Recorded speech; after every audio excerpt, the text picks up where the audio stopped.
we may be full circle on really unraveling the mystery. It has always been believed by most all of us who have known about the Meier case, particularly back in the early 80s, that we were given what we were told, that someone was coming from the Pleiades. They probably were our ancient ancestors. We didn't know any different than that, and we had no reason to really suspect that. Wendell is just giving you some information about the development of the German situation back in the 30s, because now, 20 years later, the answers are starting to come out in kind of full circle. I got involved in the case quite a little bit differently than Wendell. My interest was really in kind of the spiritual and historical information. And when I first heard about the Pleiadian case over at Meier's, I said, well, you know, if human life is really coming from someplace else and is that advanced, imagine what we could learn from them. And I had a few hundred questions I wanted to know about, you know, life and creation in the universe and so forth. So I eventually found my way over to Meier's house and wound up painting the barn, taking care of the chickens and all that, and living there for a long period of time, where I spent a lot of time with Billy. I had him all to myself for about 4 months, just he and I hanging out every day. So I drained his brain pretty good. And when I did that, I got together a collection of all of his information. It turned out that his contacts had gone on for about 3 years on a weekly basis. He had 115 contacts. He had over 2,000 pages of his own personal notes that he had taken of all of these conversations, which he turned over to me, and we went all through them. I eventually put those into a book called The Pleiadian Mission, which some of you may know about. I have it here with me if you'd like to get a copy. My interest was trying to put this connection together with who we are on this earth, and if someone is coming from another world and they're saying our ancestors, is that true? Is there really a connection here? The Pleiadian material tells us that our forefathers were their forefathers, that human life from the Pleiades has been coming here a long time, that their forefathers were from a place called Lyra, that's where they descended from, and that is the seat of human life.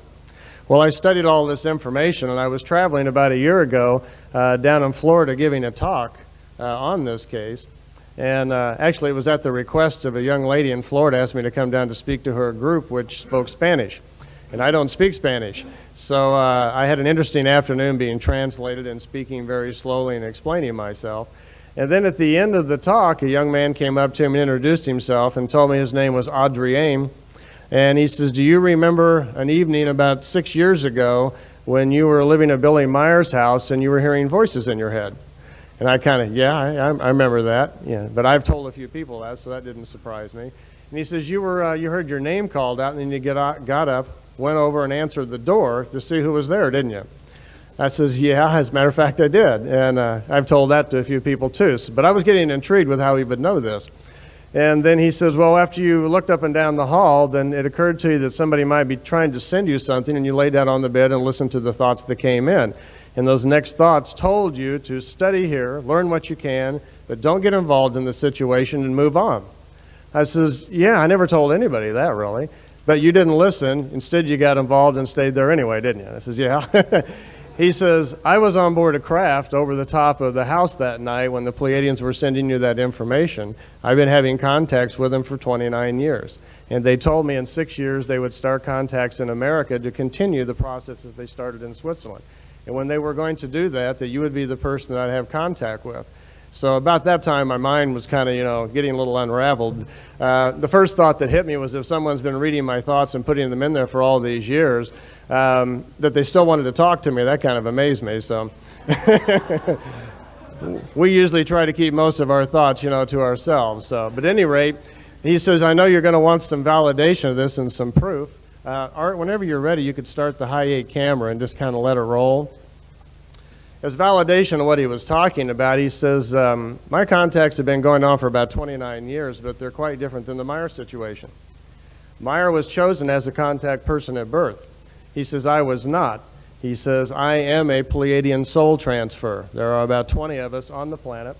By the way, I'm going to let this tape run. It's a tape I made down at his house. This is where he lives. He has a photo book of pictures he's been shooting for years. And you'll see a lot of similarity in the craft.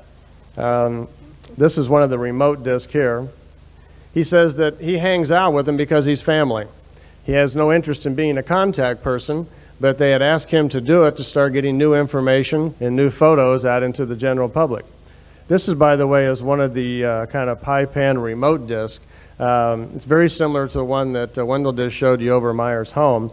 He says those are very common down over Mexico City, that they have quite a few of them stationed down there.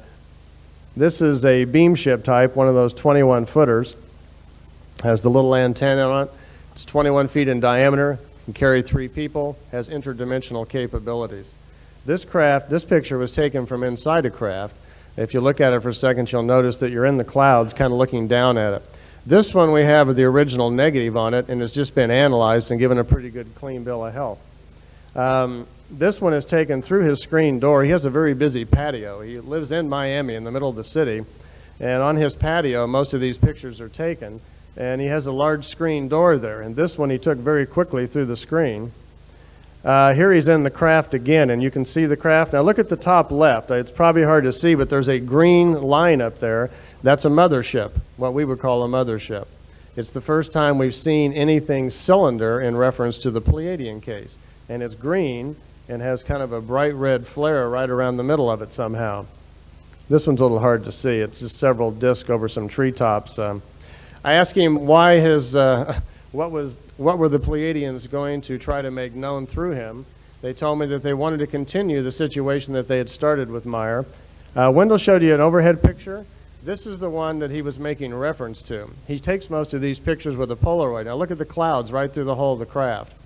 When he took the picture, it took a 30th of a second to take it. The craft was disappearing, dematerializing as he took the picture. And during the shot, it was in various stages of being invisible, and you can see the clouds right through it. When he's on board the craft, he says you can't tell anything when this is happening. They power up the field around the craft, and by so doing, it distorts reflected light. The craft could be floating right over your head and your eyes cannot see it, and they can be sitting there checking you out. These next 2 or 3 shots are at night. I had asked him after I met him if he could get some video for us, and he did. He obliged. We got him a video camera. The ones you're looking at right now, these are still shots. He took some Polaroids at the same time. I'm going to let this run just here for a few minutes while I explain the things to you. I asked him about notice this Polaroid here, because a little later there's a video of this same action, and you'll kind of want to remember this shot. Adrian told me that there was a very unusual situation going on here on Earth. That years ago, in connection with what Wendell was telling you about, in the late 20s and 30s, that there were several old spirits born into the German plane that were of Lyrian descent, who were far older than most of the others. Because of their vast knowledge, their spiritual knowledge from previous lives, it was a fairly easy matter for them to get onto the idea of building these discs. And with very little help, they were able to do it. They had discs flying, he said, in the early 30s. They weren't flying very well, but they were also making connection with the ETs who were watching them. By the time World War II came along, the Pleiadians and other races saw what was happening in the German situation and did not want the technology involved in World War II to throw the balance of power out. So they invited several German families, Italian families, and English families who were involved in the development of this technology to leave that situation and bring their families and kids with them. Well, they brought them to a station that Adrian calls the Space City, down in South America somewhere. By the way, that's the ground the morning after the craft was there, where the ground's all burnt up. They brought these people down to South America, and once they had them down there, they weren't too sure what to do with them. They had a couple hundred of them. So they offered to educate them and seize the opportunity to start educating from people from Earth about what life is like on other planets. Adrian told me that he frequently goes back to the home planets. He's shown me pictures of the home planets. He's shown me pictures of the Space City in South America, which we're trying to get some copies of. And he tells me that there are communities now on a Pleiadian world with Earth people living there with their families, learning and studying from them. He believes there's approximately a 20-year program going on where these people may start returning to help out the situation here on Earth. He feels that it's his mission, he's taking it on personally, to start finding other people that might wanting to start coming in connection with the Pleiadians themselves. And he's teaching his own method of meditation and helping people find their own mantras. This is Adrian. If you look closely at the bottom of the picture, this is last Thanksgiving Day, a year ago in '94. These are his Pleiadian parents coming to pick him up. His girlfriend is with him and is taking the picture. If you look at the top, you can see the craft coming in. There's also 4 or 5 other craft in the area in the background. It's a little hard to see, I know, in the dark. They picked him up and picked up his girlfriend. She gets to go on all the rides. Lucky girl. In the Meier case, his wife, Poppy, never got to go anywhere, but she gets to go along. She takes most of the pictures. They hung out for that afternoon, she said. I asked her if she'd been on other trips with him, and she says, oh, yeah, I get to go all the time. She says, I don't ask many questions. I just sit in the craft and be quiet, but she takes most of the photos. This is a little hard to see. There's 4 or 5 discs over his apartment building there, and I can't see them from over here. But now check, these are 6 discs that are just beginning to materialize. This is off his patio. It's a common thing for him to stand on the patio, which you'll see next. Take notes. They send him telepathic information. Here he is standing on the patio. Notice the disc in formation. Now, he didn't even notice they were there. His girlfriend grabbed the picture while he's taking his notes down. In the very next picture, a helicopter flies in. See the helicopter? Flies over the apartment buildings. Now look at the first 3 discs. As they see the helicopter, they begin to power up the field and dematerialize. And the camera caught him just in various stages there of dematerializing. Art, is there any chance we could hit the rewind and kind of let them see that last 30 seconds again? This is his spot out on the patio. Okay, you can let go anywhere in there. He spends a lot of time on the patio. He says they talk to him all the time in his head, and he writes down all of his notes. He doesn't hear a voice. He gets the stream of visions, like watching a movie. Then he has to translate it, and then later they come, and then he cleans up his notes.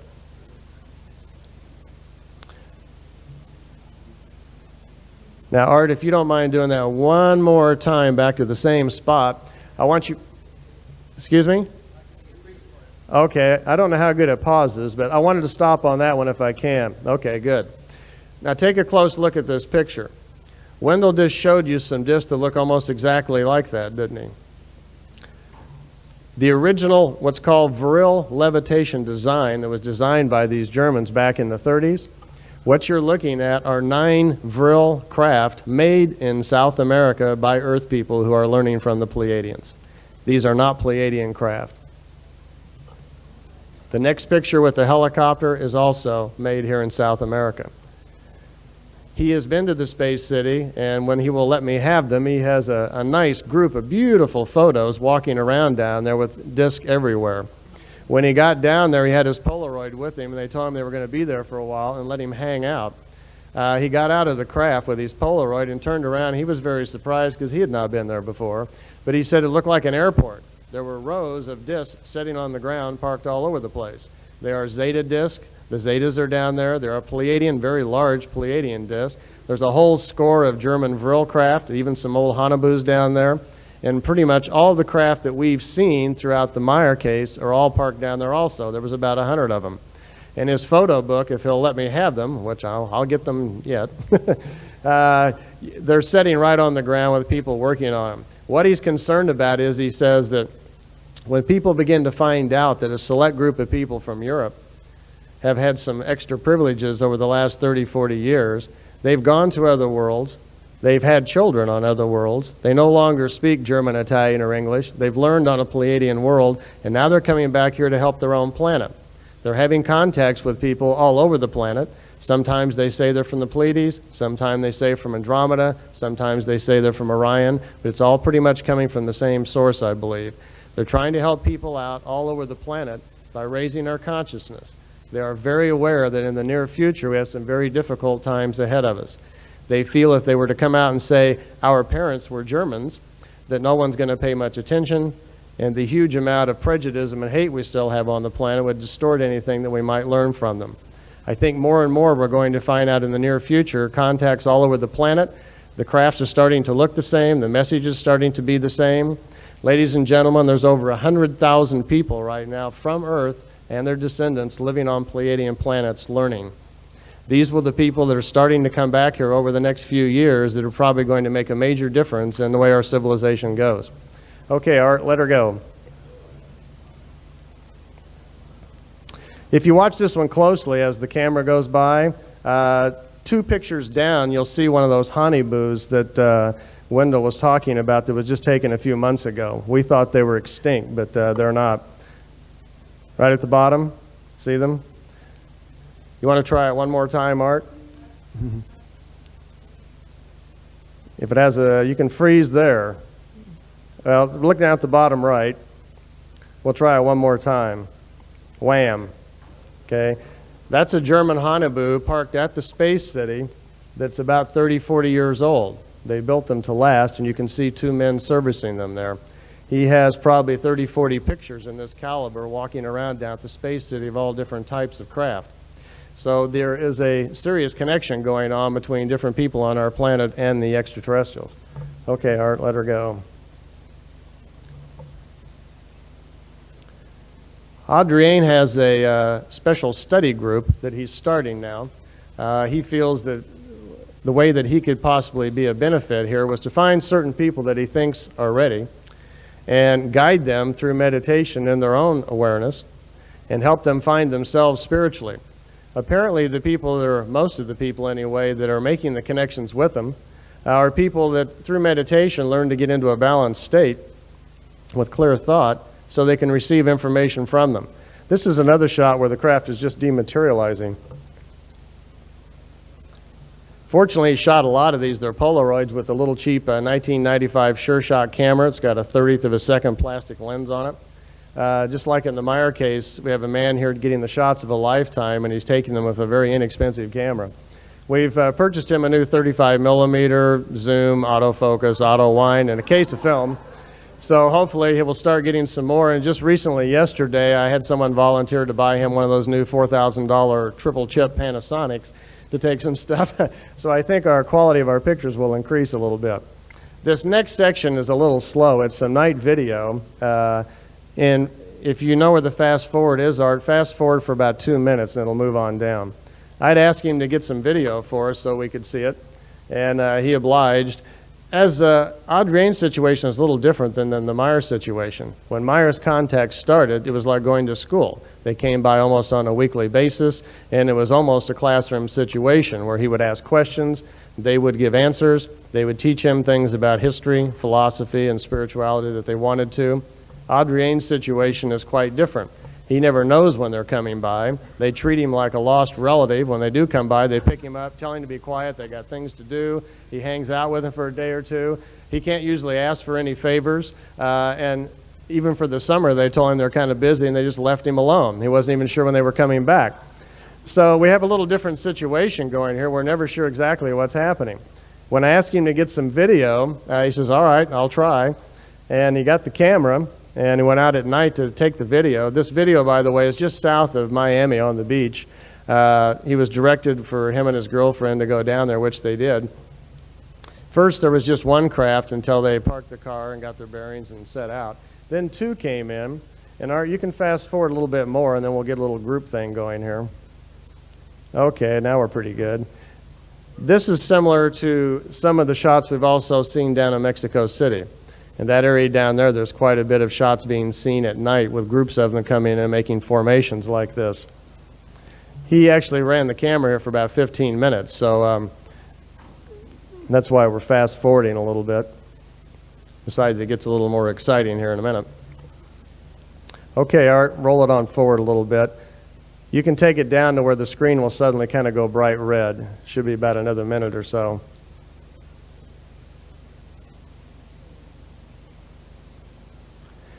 We've put together a collection of most all of these pictures, quite a few more that aren't on here today too. Have a new videotape called The Miami Contacts, and it'll be out next week. I have a table somewhere over here in the exhibit room. I haven't been to see it yet, but we'll have some forms there for anybody that wants to get it. All these pictures and quite a few more will be on there. And yeah, I've prepared a tape tomorrow night, which will have quite a bit more on there too. So you can see that. I'm not sure what time it's showing, but some 8 o'clock. Okay, I'm showing it at 8 o'clock. Okay, here we go. Coming up right after this, there's two sections here where there's three of them, and then right after that, there's a pretty interesting daytime shot. Most of his contacts, since he's quite telepathic, he says, they get in touch with him and let him know they're around. And since he lives in a centralized area in Miami, it's common for them to stay cloaked and they just communicate with him. And then occasionally they'll let him know they're outside if he wants to get a picture. And on this particular occasion coming up out here, he was actually in the shower. And they told him they were outside, and if he wanted to get some video, he could. So he grabbed his camera, ran in the living room, and you'll see it here in a second. The craft's outside, and he's taking the picture through the screen because he just noticed that outside there's a bunch of people playing golf. And he doesn't have any clothes on. So he's telling them to hang on for a minute while he gets some pants on. And that's why the camera's jumping around. And he doesn't want to open the screen, so it's throwing the focus off. So they came back later that night, and he walked out on the patio, and they let him get a little better shot.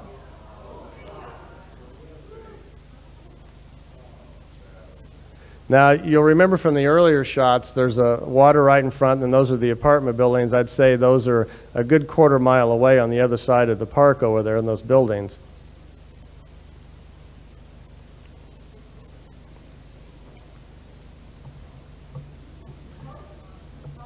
Yeah, it's you can see the lights coming out off it. I've got a second generation copy here, so I had to inform him that we like originals. He was concerned about tape costs, so he took his original, copied it over to a VHS, and then redid the original because he only had one tape cassette.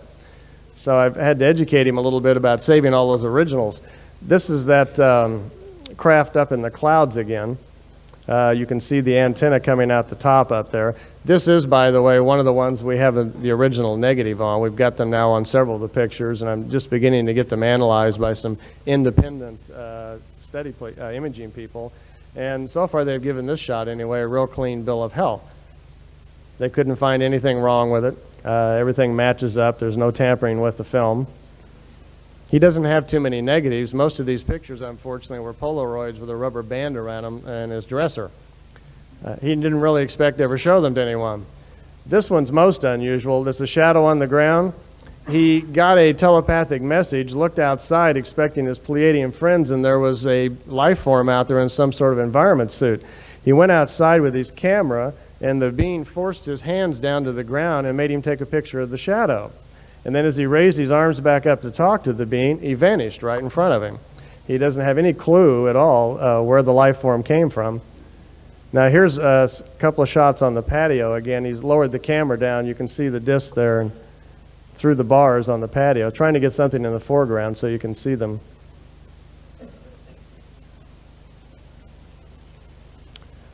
Now look on the far left, just barely in there. That's one of the German Hanebus from the Space City. That's a 40-year-old craft.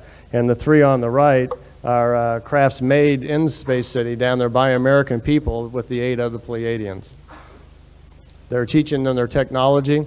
They're taking them back and forth to other worlds. Their philosophy seems to be to take a small percentage of us, educate us in matters of spirituality, higher consciousness, how to live a higher quality life. Okay, you can stop the tape there, Art. And you can start the VHS whenever you want to. Their philosophy seems to be to educate a few of us that could come back and then educate the rest of us. They realize that it would be rather futile to try to make a landing on the White House lawn or to take over the planet. Watch right here, see it disappearing? This is that craft you saw at night, and it's a frame-by-frame shot of it disappearing. This is how they power the field up and how it disappears. We're always wondering why you can't see them. They have that ability, and there we've got it on film, frame by frame. They power, the craft is still setting right there, and you can't see it. It didn't go anywhere.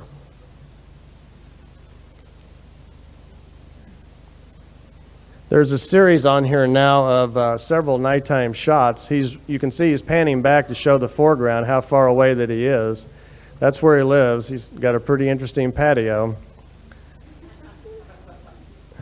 I think I'm just going to go down there and, rent space on his patio for a few weeks and kind of hang out. I think maybe one more time we'll get to see it. Yeah, this is another one of the same one. I didn't have time to edit all these together properly. This talk came a little quicker than I had anticipated. I haven't found anybody else that has seen these. I found 2 other people in his meditation study group who've gone out with him and seen the craft. One of the ladies, just during a meditation, asked him how to see the craft. He gave her some clues on what to meditate on, and when she left that night, one of the craft followed over her car all the way home. I wish I knew.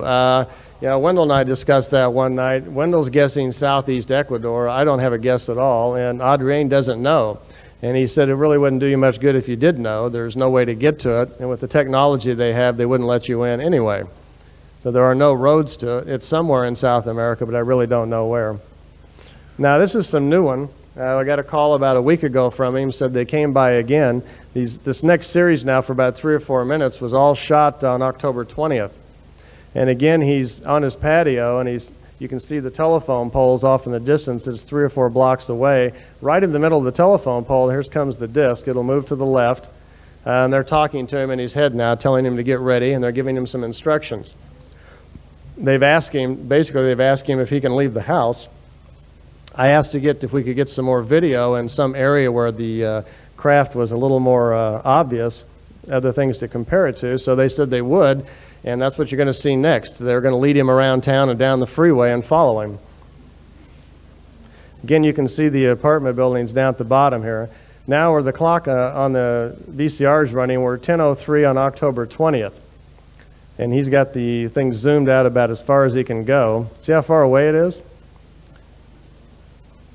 Now, to fake something like these next shots, you'd have to have some serious cooperation with somebody in a helicopter, some sort of large illuminated object that half the city would see. It's interesting that, watch this one, you're going to see it now for a minute or so. It's flickering. There's a light flickering off the bottom of it and going around it. And this is very similar to video taken by other people in Mexico and other areas. I've seen video shot down in Mexico, and probably somebody here at the Congress may have some that looks very similar to this. It is my belief this is happening all over. I think that we have one group down in South America that is somehow coordinating contacts with people all over the planet. And they are keeping them all separate. They're not allowing the contact person to know who the other individual is. Meier always believed he was the only one, and I think he really believed that. It just doesn't turn out to be true. There are people having contacts all over the planet. They don't tell them. They tell them they're special. They tell them that they're unique. In almost every case, too, they all have been told that there is some sort of spiritual connection through past lives, which may be true. Meier had many beliefs of who he had been historically in past lives connected to the growth of our civilization. Adrian is the same situation. He also believes that he has been several rather important historic people involved in the development of life here on our planet. And it's quite possible that's exactly what they've been doing. Pulling people off from the other side, bringing them into physical life at a time when they're needed, and causing great change in our history. It's 10:14. This went on for an hour. The tape goes clear to 10:58. He's just sent me copies of it, brief little excerpts that you'll see. We're at 10:14 here. We jump to 10:40 here. Now, any second now, we're going to be out on the freeway.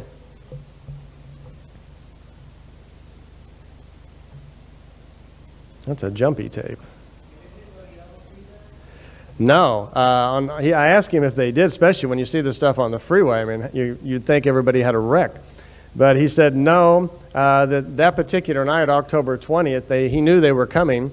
Actually, he did tell me about a week earlier that he would be having a contact that night. He says that the certain characteristics in the magnetic field of the planet itself facilitate having contacts better on some times than others. Because the Pleiadian discs that we're looking at here, he says, have to convert themselves from fine matter into solid form so that we can see them. Now here we're on the freeway, and the disc is floating over some buildings over there. Here it's over the Miami airport. I asked him, did anybody else see them? And he says, no, that they opened the dimension door, brought the craft in, they tuned it to his wavelength, his brainwave, whatever, and he's the only one that can see it. That's a good question. I wish I understood that technology myself. He says even on some occasions he doesn't see the craft. They tell him where to aim, and when he can only see it by the camera. When he looks through the camera, he can see it and not with the naked eye. But that is rather baffling. It's certainly a technology that's a little bit beyond our understanding. If they can control reflected light, that's one thing, but how they could narrow it down to just one individual is something else. Here we have people, and it's flying right along down by the freeway now.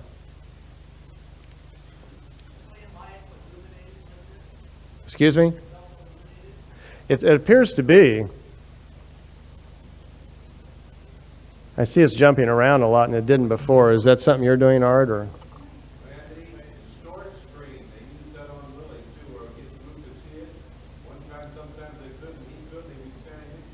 Mm-hmm.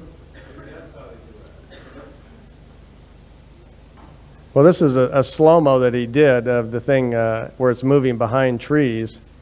I cleaned it up a lot on the tape so you can see it frame by frame. We're not getting a real good representation here, but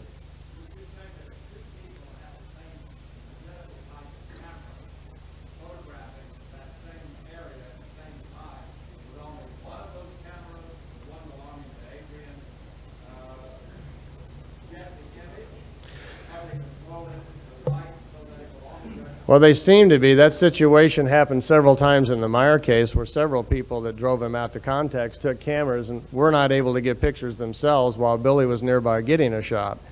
So I think that they somehow managed to confine it to the individual. These next pictures here, on my last trip down there, I was flipping through his photo book again, and he had inserted some pictures in here I hadn't seen before. Here's the top of one of those discs. So I've got my camcorder with me, and I just added them on here. So I thought you'd like to see this. By the way, this disc here, the Pleiadian disc, has time travel capabilities. This is most of the early craft, the levitation craft that the Germans were designing in the 30s, could travel 30 to 40,000 miles an hour, and they were able to visit all of the planets in our solar system even in the late 30s, and were building craft in the 40s. Because of their association with the ETs, they've kind of disconnected themselves for their concern for our day-to-day living, as you might well imagine, and have built a variety of different types of crafts and have been very involved now in their own interplanetary discovery. Here we've got a picture from the top of the cupola of one of those, and you can almost see the framework of the craft, and here's one right below. Now, I'm not sure how these pictures were taken. He hasn't explained them yet. But we're obviously pretty close, or else somebody had a pretty good zoom lens when they got it. It looks as though the air or the clouds right below the craft is somehow being disturbed by the field of the ship. Are they aware that you are showing these pictures publicly? They discuss that? Yes, they are, and apparently, I've been told anyway, that's my job here. That's why he asked me to do this, because he doesn't want to. So I've asked them if I can, turnabout's fair play, could I go aboard the craft and meet them? And he's been him-hawing now for months, he says, trying to get me a ride, but it hasn't happened yet. I keep my camera ready, though. We did have one sighting about a week or so ago. My wife and I were driving back here from Vegas, and down by Zizek's Road by Baker, we saw a large one come right by us and go right down behind the mountain. This is something sitting on the ground. Adrian says it's a type of remote craft, and he didn't take the picture. They gave him the picture, but he was not familiar with it either.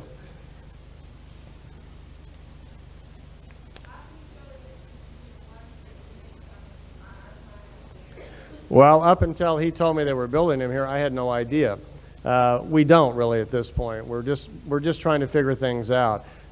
This one here, which is a beam ship type, is very similar to the style that the Germans were building years ago. I would tend to think that that one is probably designed and still built here.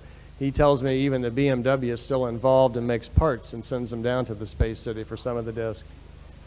You believe that?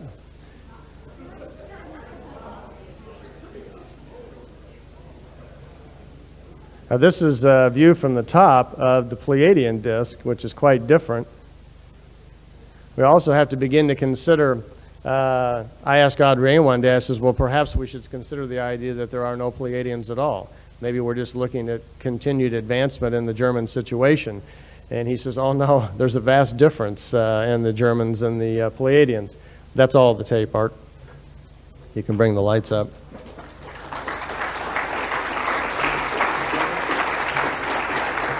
He tells me that the main difference is between the Pleiadians and the Germans, when they visit, are no different than you and I. They look just the same as we do. They're the same size. And I'm sure Wendell gets many reports of the same thing. They could pass in a crowd. He tells me at the Space City, when he was there, a Pleiadian craft came in, and he says the place gets like church. The crafts are larger. When the craft sets down, everybody gets very reverent. The Pleiadians are larger. They're 7 to 8 feet tall. He says you can best describe them as like perfect beings. There's no flaws. There's no lines on their skin. He says for the most part, they are so incredibly spiritually advanced that just being around them, he says, puts you a little bit in awe. Because you can tell they know everything about you. They can sense your thoughts. They feel you. And there's nothing that you can hide from them. But he says they're very peaceful. Immediately you feel tremendous sort of love and compassion from them. They don't talk much. He says you might ask them a question. They'll pretty much know what you're going to ask before you ask it. They'll pause for a second, scan your thoughts to see how well you're going to deal with the answer, decide to tell you what to tell you, give you the answer very succinctly and quietly, and stop. And he says there's a vast difference. He says they come in and out of the Space City all the time, and he says everybody down there reveres them pretty much like God's down there. So, well, that's, I think, our kind of our latest Pleiadian update. We got about 5 minutes for questions. Okay, we got about 5 minutes for questions. Anything for Wendell or me? Anything you'd like to ask? Come to the mic, Bob says, so we can get it on the tape there. Did they give you any indication which particular star in the Pleiades system they're coming from? The new contacts, Adrian says, are all from the Alcyone area. During the Meier years, Meier was always very emphatic that all of his contacts were one group from Tegeta, and he believed they were from only one solar system. Adrian says that in the Alcyone area, which is the principal area where there are they come from, there are hundreds of planets with civilized life there. And the underground facilities here on Earth have been built and maintained by the Alcyone group for a long period of time. During one of the previous presentations by Norio, we were shown satellite capabilities of the government. Is there a possibility the government is aware of Space City, and if so, what's the situation on that? Yes, they are. He says that the higher levels above governments, everybody knows what's going on. They're aware of the Space City. It doesn't do them any good. They can't come in and out anyway. And he says there are people at the Space City, representatives from governments and from the CIA, that the CIA to some extent has been kind of a liaison between them and governments for a long period of time. Thank you. Vladimir, how are you? One question, Vladimir. Actually, I wanted to make a little note on the first photograph that Wendell showed, which was a photograph of the Vril Odin craft built in '44, a craft that was the first terrestrially built craft with warp speed capability that departed on the first interstellar flight 50 years this April. So that was the reason we made the big documentary for Nippon Television, and this will be the topic of my little unauthorized presentation tomorrow evening. Bob? Okay, thank you.